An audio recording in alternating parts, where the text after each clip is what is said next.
Vinaigrettes are super easy to make, and this one is perfect for spring.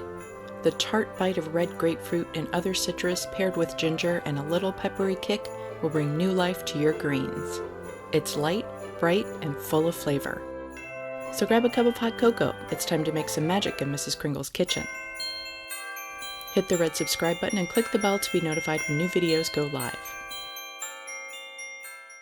In a large mason jar, add the juice of half a red grapefruit, the juice of half a lime,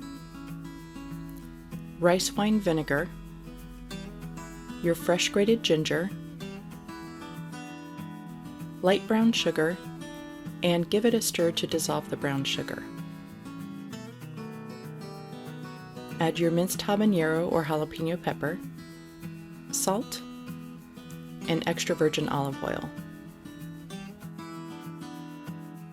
Put the lid on and give it a good shake, then let it sit for a few hours for the flavors to marry. Spicy red grapefruit vinaigrette is a healthy, bright way to add some kick to your salad. Plus, you know all the ingredients that are in it and can control the flavors. It's so easy to customize that you may never run into a dressing red again. For the full printable recipe, head over to mrskringleskitchen.com. Until then, here are a few more videos for you. Don't forget to give a thumbs up.